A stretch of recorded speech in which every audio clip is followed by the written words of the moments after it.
cellphone ng tao, no? O kaya yung mga lugar kung saan may mga naglaro ng Ouija board, may mga naglaro ng Spirit of the Glass.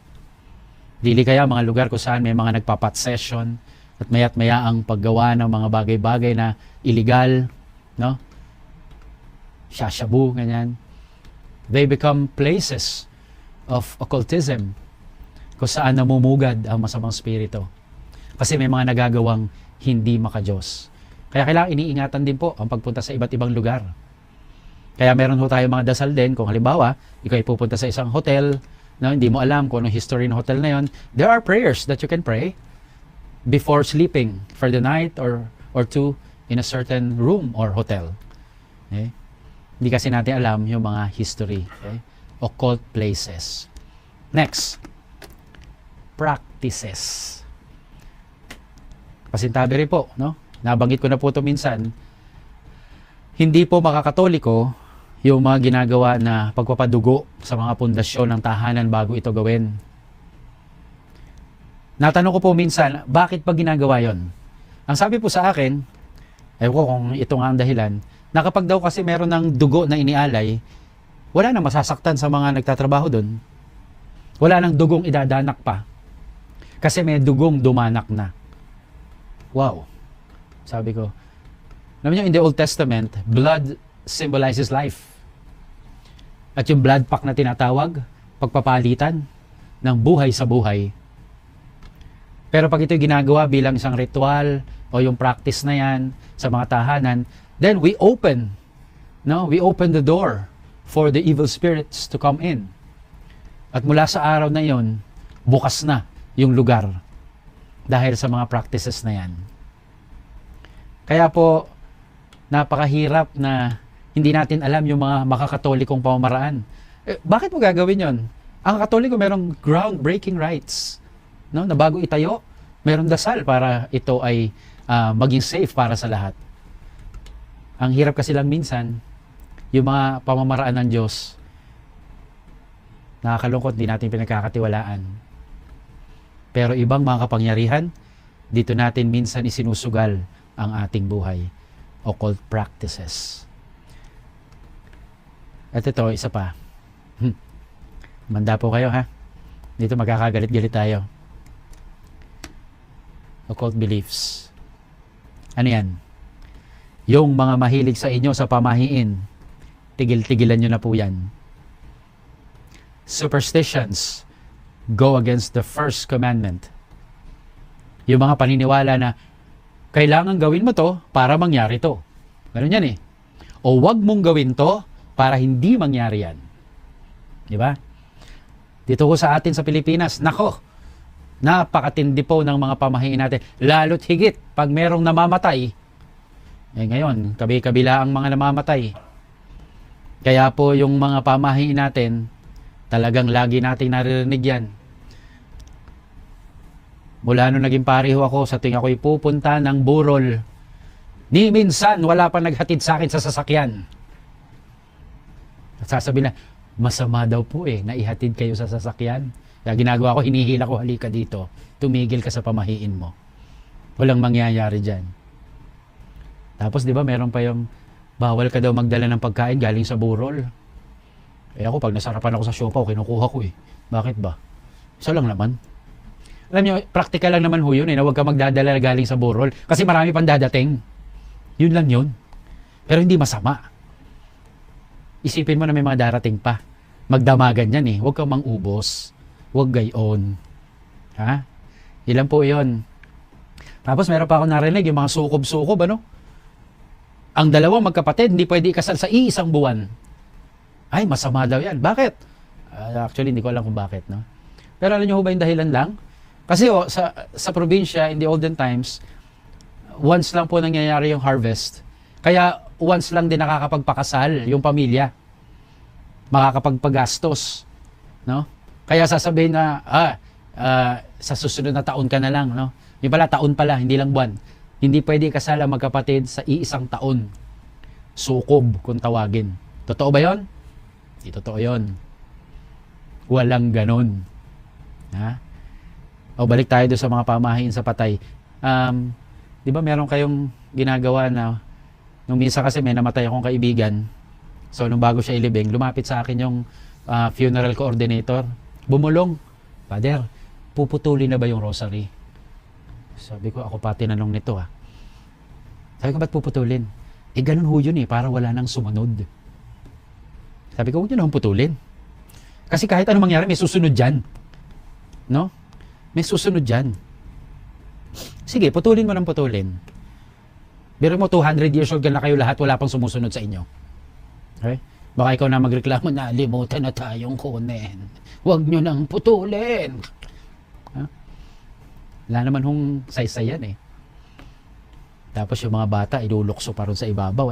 Pag yan, natalisod. Sunod na yon, patay. Kaya tingnan nyo, dami natin mga pamahiin. At bakit hindi ka raw makapag-asawa? Kasi lagi kang pinagliligpitan habang ikay kumakain. Tanggapin mo na, pangit ka talaga. Joke lang yon, joke lang yon. Ay, walang nilikha ang Diyos na pangit, no? And finally, tatanong ko sa inyo, sino may sabi sa inyo na kailangan bago ka umuwi galing Burol, pumunta ka muna ng Jollibee, McDo, at kung saan-saan pa. Pag. Wala lahat kabuluhan, mga kapatid. What you have to do is to pray at night, a certain cleansing prayer. Ask the guidance of your guardian angel so that any evil entanglement may be brushed off, no? Pamamaraang makadiyos pa rin. Kaya, inuulit ko po, no? Superstitions go against the first commandment. At pag tinanong may mga tao, kanino nalaman yan? Sa lola ko. Lagi nyo sinisisi mga matatanda Totoo lang, kayo naman talaga yun Kaya yun po, no? So that's the first one. We invited the enemy in by way of this occult people, things, places, practices, and beliefs. Next. Maaaring hindi naman inimbitahan, pero kaya nakapasok? Because the enemy was sent against us. Pinadala naman. Nagkataon yung tao bukas. Tinalaban siya. Kasi may mga ginagawa siyang hindi makadiyos, kaya anuman ang ibato sa kanya, nakasamaan, ay natatanggap niya. The enemy was sent against us by way of, first, ayan, naniniwala ba kayo dyan? Witchcraft. Father, di ako naniniwala dyan. Nako, maniwala ka. Ang dami ko nang nakita. Ang dami ko nang naranasan. Ang dami ng mga lumapit sa akin na sila'y nakulam.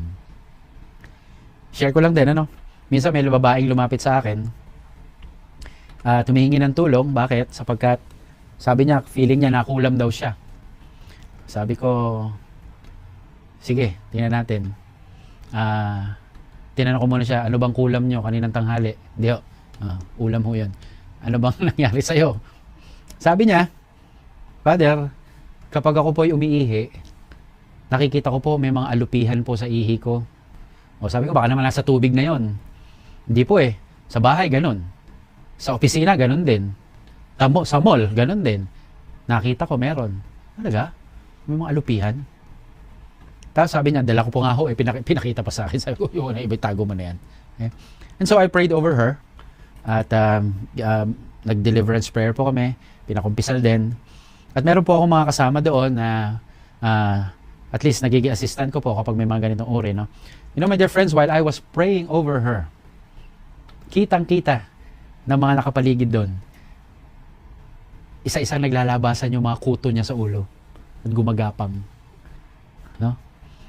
Tapos ako feeling ko, during that prayer period, ay para may gumagapang na ahas sa akin, pataas sa aking binti. No? Papataas. Buti na lang tumigil sa hita. Sabi ko, huwag mo na itutuloy. Hindi lang po siya nakulam, siya po nabarang.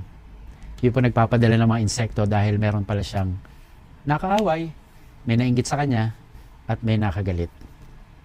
Okay? Kaya totoo po yun. Nakita ko po, naranasan ko. Meron din akong kaibigan sa somewhere sa north na kapag dinadasal daw niya yung mga dasal na binigay ko, naglalabasan po yung mga langgam sa unan niya. No? May Toblerone pa lang naiwan. Kaya, di ba, biro lang. Naglalabasan po yung nabarang din siya. Kaya totoo po ito, no? Na ipapadala sa tao. Sunod po. By way of, yan na, curses. Not all of us have the ability to do a witchcraft. But let me tell you, every one of us has the capacity to curse someone. Kaya wag na wag ho tayong susumpa sa ibang tao.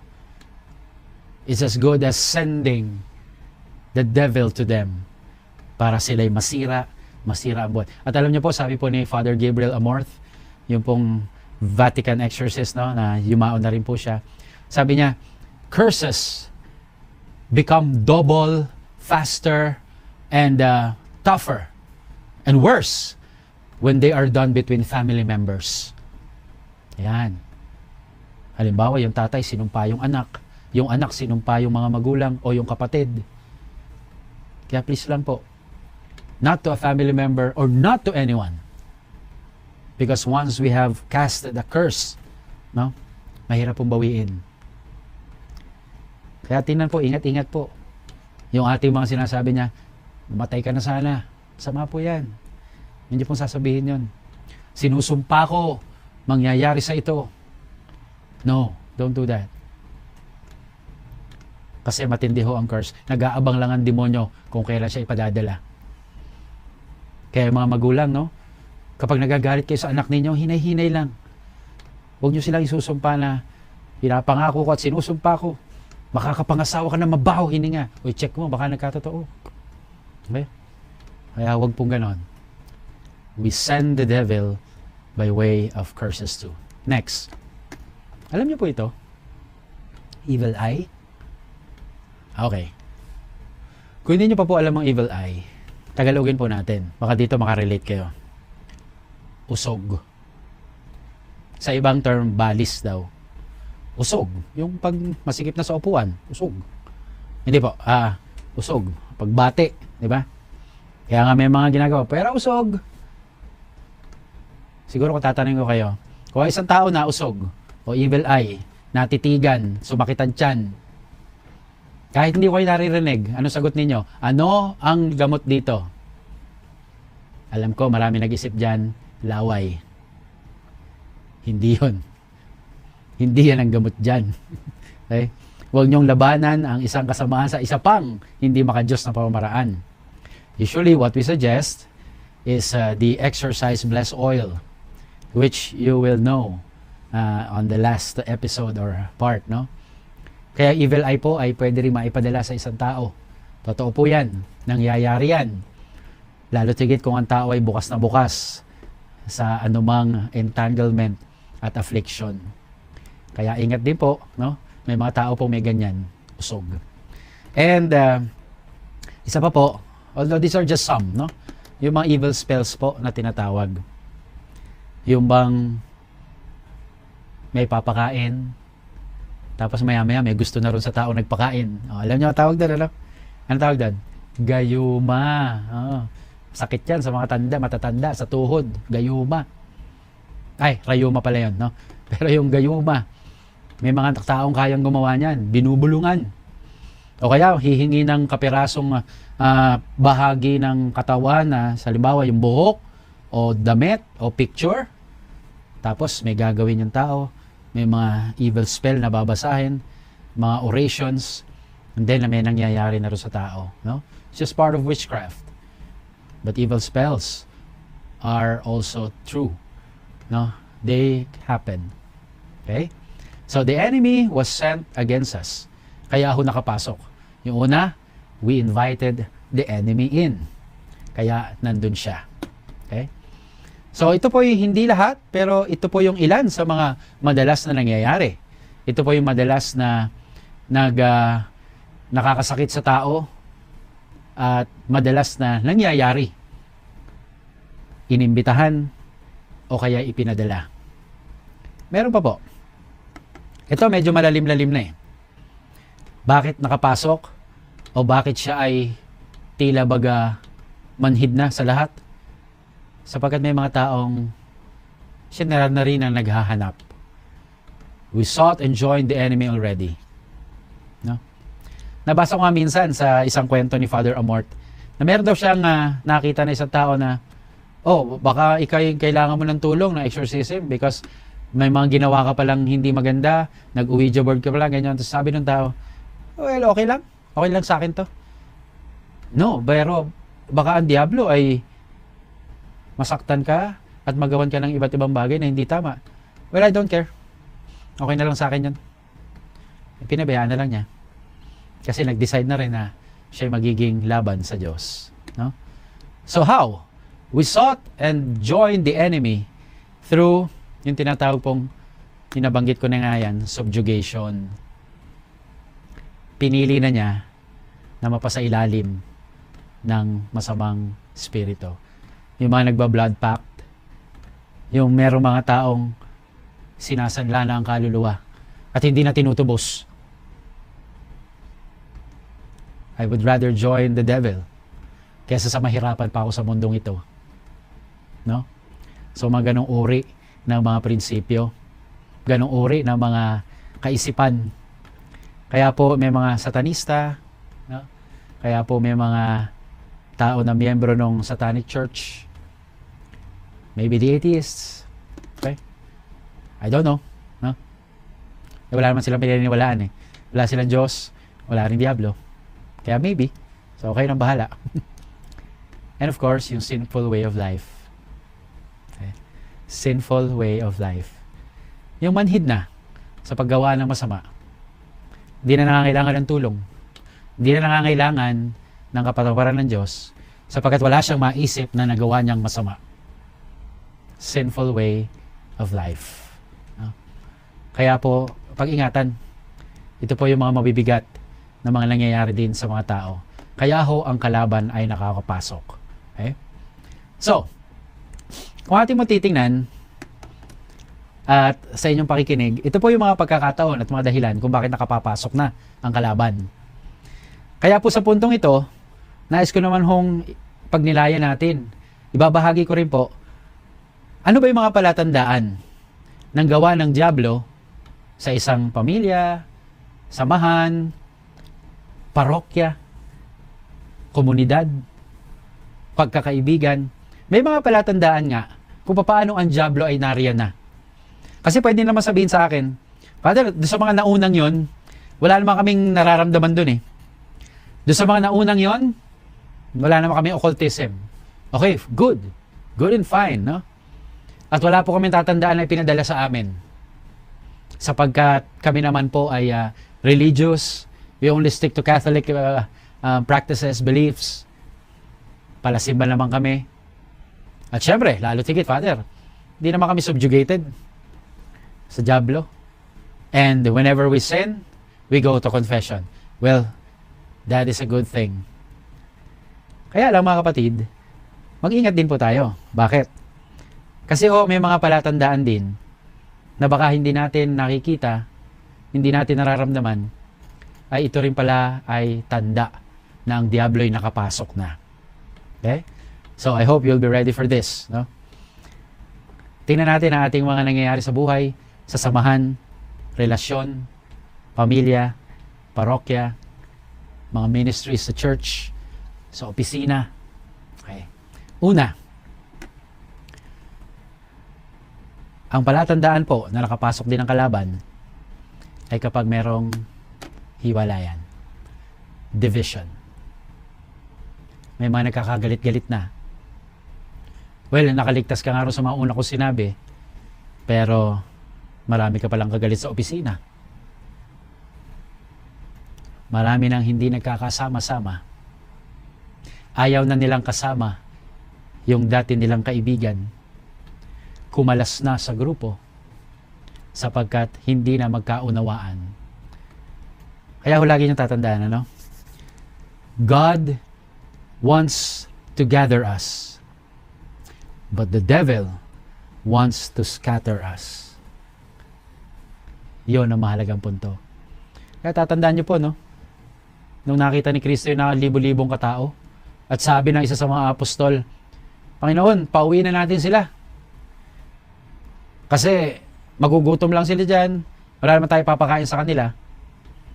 Yung ugali ng Panginoon, No. Let them stay. Paupuin niyo sila dyan. Kayo magpakain sa kanila. They're already here. Hindi ko ugali ang magpaalis. Hindi ko ugali ang sila ay malayo. Hindi ko ugali ang pagwawatak-watakin sila. Dito lang sila. And I always want to gather them. Kaya nga yung mga talagang sobra na yung eagerness na makapunta uli sa simbahan. Kasi pinapanawagan ng Diyos to na magsama-sama na uli tayo. To gather us once again. Kaya ho sa isang samahan, kapag may mga hiwalayan, ayaw na magsama-sama, then it is indicative of the entrance of the evil spirit, of the demon. Susunod na palatandaan. Yan, blaming. No one wants to take responsibility anymore over a certain thing, over a sin. Nagsisisihan. At ito'y tanda po na ang diablo'y nagtatagumpay sa isang samahan. Tatandaan niyo po nung ang Diyos ay naglakad sa paraiso at narinig ni Adan at Eva, nagtago sila. Okay? Tago sila. Tapos sinabi na, bakit kayo nagtatago? Kami po'y hubad, kaya kami nahihiya. Sino sabi sa inyo hubad kayo? Siguro kumain kayo doon sa pinagbabawal ko. Kaya tinanong ng Diyos una, si Adan, bakit ka kumain? Ano sabi ni Adan?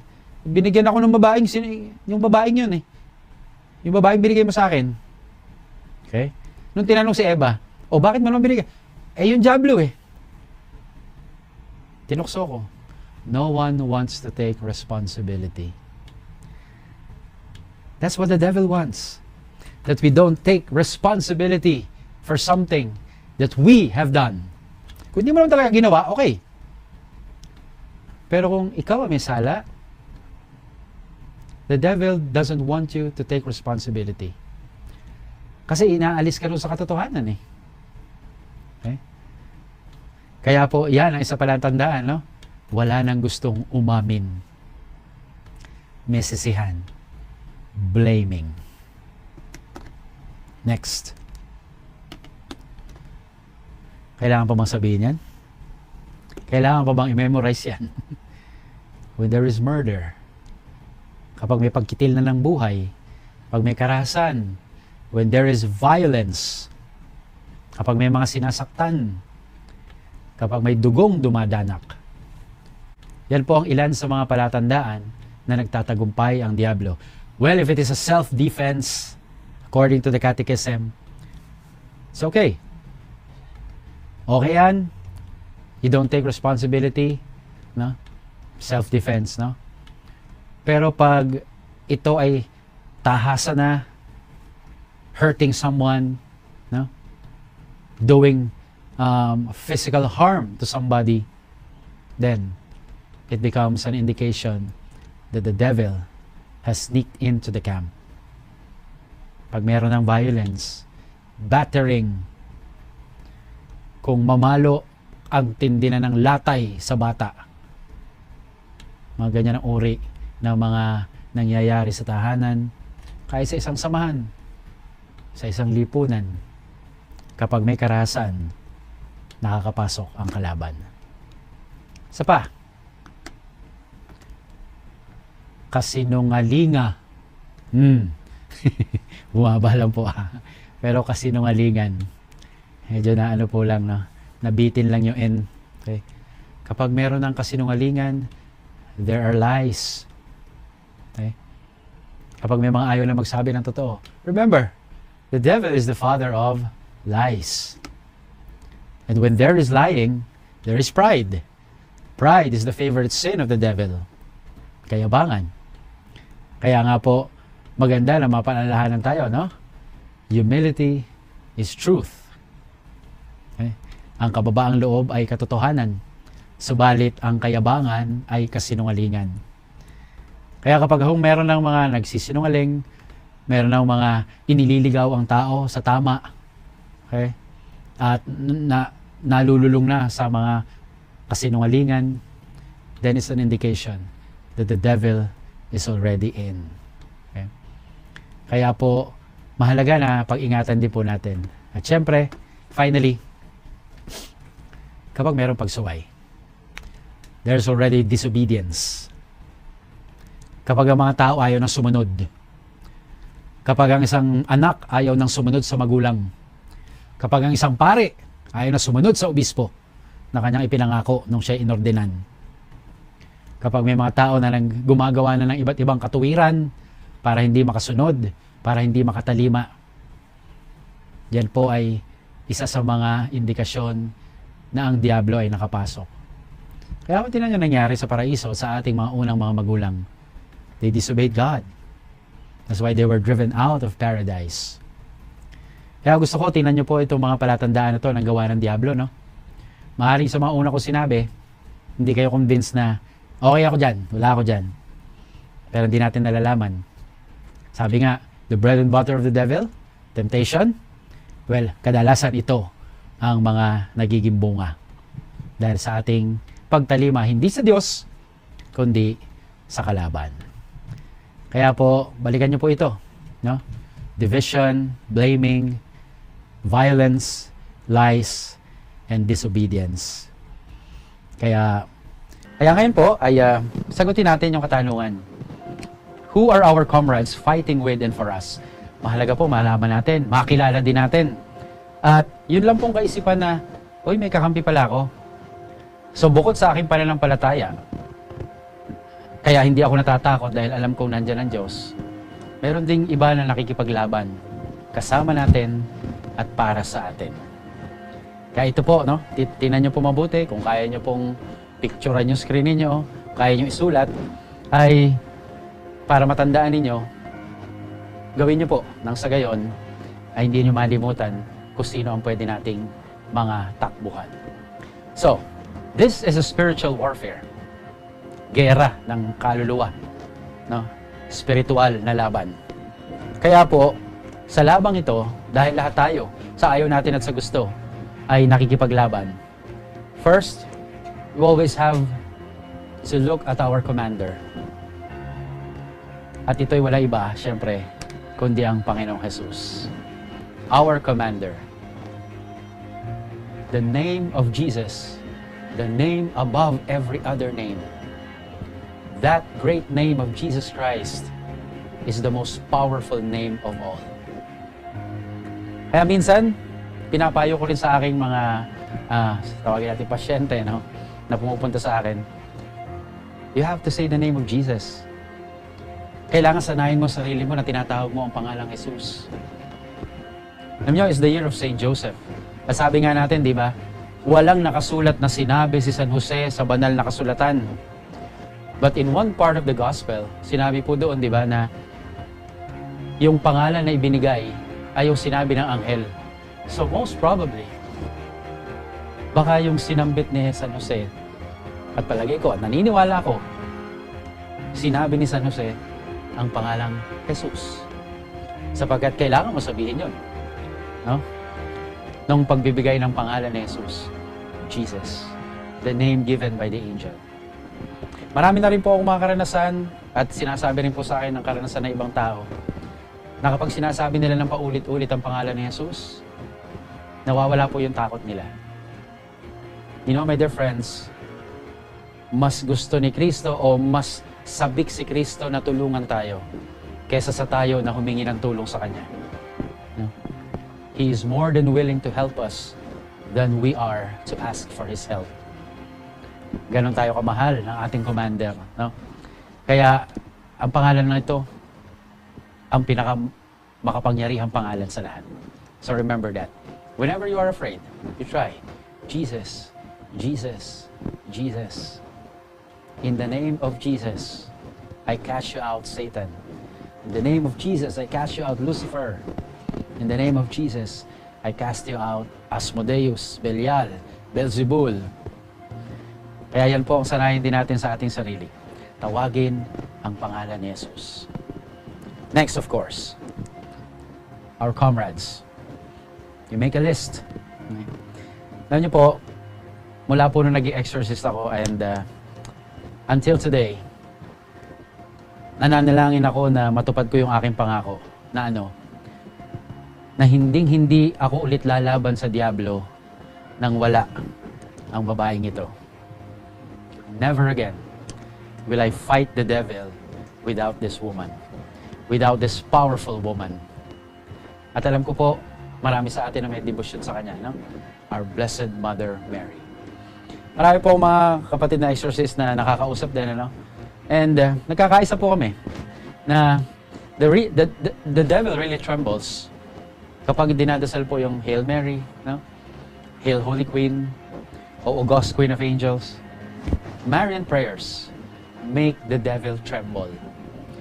Kaya kung kahit na magmukhang siramplaka po ako, if one Hail Mary can make the devil tremble, imagine what a rosary can do daily in our lives. Tsaka po, si Maria, alam natin, ano? Sabi nga po sa aklat ng Genesis, I will put enmity between you and the woman. Itinutukoy niya yung serpent, no? Nung sila pong Adan at Eva ay nagkasala na at nalaman na ng Diyos, nasa harap na sila, at sinabi ng Diyos, I will put enmity between you and the woman. Alam niyo ba ibig sabihin ng enmity? Pag sinabi mong enmity, kumbaga, it's a prolonged hatred. O, ibig sabihin, yung para bagang makita mo lang isang tao, hindi mo gugustuhin mabuhay siya. Parang ganon, enmity. I think it's deeper than hatred. And the Blessed Mother did not ask God for that. Hindi po hindi lang ni Maria yun, na siya yung magkaroon ng enmity sa devil. No, she did not ask for it. No, she did not beg for it. It was God who put that enmity between the woman and the serpent. Kaya sa tuwing babanggitin ang pangalan ng babaeng ito sa Diablo, naaalala niya yung inilagay ng Diyos sa gitna nilang dalawa. At doon siya nagtatremble, doon siya natatakot. So this woman, for me and for many, is the most powerful woman against the devil. Okay? Kaya, kung natatakot ka, mag-isa ka sa gabi, you pray the Hail Mary. You pray the Rosary kung hindi ka makatulog dahil sa takot. Hahawakan ni Maria ang kamay mo at sana makatulog ka. Maraming beses na ko na rin naranasan yun. No? Tinutulungan ni Maria ang kanyang anak sapagkat siya ay isang ina. Next. Itong susunod po ay napaka-espesyal syempre. No? Sabi po ni St. Thomas Aquinas, we ask many things from particular saints. For a particular need, merong inailalaan ng simbahan na isang patron. No? Alam natin yan, no? Patron of priests. Of course, St. John Mary Vianney. Patron of farmers, San Isidro Labrador. No? Patron of desperate cases, St. Jude, or St. Santa Rita de Cassia. Okay? At iba't iba pa, marami pa, no? Mga desperate cases. And so on. The list goes on. Marami po mga particular na mga pangangailangan at may nakalaan na santo para dun, sa tulong na yon. Because saints are help for us. Kaya, you call on this saint for this thing. Kapag ikay nawawalan, San Antonio de Padua. Alam natin yan, no? Kaya po, may mga iba't iba tayo mga tinatakbuhan para po sa isang partikular na pangangailangan. Pero sabi ni St. Thomas Aquinas, from this saint, you can ask anything. Kahit ano. At yan din ang karanasan ni Santa Teresa ng Avila. No? Na kapag siya nagdalasal sa taong ito, wala pa siyang natatandaan na siya ay hindi pinagbigyan. And I know, you know him, you already have a hint. It's no other than Saint Joseph. The year of Saint Joseph. The patron of the Universal Church, terror of demons, Joseph most chaste, Joseph most pure, no? Dami-daming titulo ni San Jose, no? Maraming titulo ni San Jose. Di ba kayo nagtataka? Isang mama na halos walang sinabi, nakasulat sa Biblia, pero ang dami nagagawa. Palagi ko po ganun ho talaga. Sapagkat ang taong madada, minsan wala nagagawa. Pero yung mga tahimik lang, yan ho, maraming mga nagagawa. Napaka-espesyal na tao. Napaka-espesyal na mama. No? And for Saint Francis de Sales, he completes the earthly trinity. Of course, we have the heavenly trinity, the Father, Son, and Holy Spirit. For Saint Francis de Sales, we have the earthly trinity composed of Jesus, Mary, and Joseph. At syempre, ang mamang ito, ang taong ito, ang lalaking ito, ay naniniwala ko maraming mga diablong kinalaban yan sapagkat nasa pangangalaga niya si Maria, si Jesus. Biruin mo, sa panaginip, sasabihan siya ng anghel, oh, lumikas kayo papuntang Ehipto. Just imagine that difficulty, dadalin mo ang isang bagong panganak, tapos bagong panganak na babae, tapos bagong silang na sanggol, papuntang Ehipto. Hindi ho malapit yun, ha? Lalakad ka. Kaya siguro may mga naglalaro din sa utak ni San Jose, mo na sundin yung naririnig mo sa panaginip. But no. No? Ang kanyang prioridad ay ang iligtas ang mag-ina. At naniniwala ko hanggang ngayon, si San Jose nakikipaglaban sa mga diablo para sa ating lahat na kanyang mga anak. Pagkat naniniwala ko, may 3 treasures po si Saint Joseph. Sabi nga, no? Jesus, Mary, and you. You are Joseph's treasure. We are Joseph's spiritual children. Kaya ho, sa tuwing tatawagin natin ang pangalan ni San Jose, nako, ay talagang matatakot din ho ang demonyo. Kaya paborito ko itong larawan na ito na yung kanyang stick na yan, oy, cute-cute na lily, ano? Pero pangtapos po yan ng diablo at ng demonyo. Kaya sa inyo po na mga afflicted, meron ding mga takot, nagkakaroon ng oppression, obsession, kahit yung mga sa bahay niyo sa infestation, no? Magkaroon po kayo ng imahe ni San Jose sa inyong tahanan. Napakalakas po na kakampi at pananggalang laban sa masamang spirito.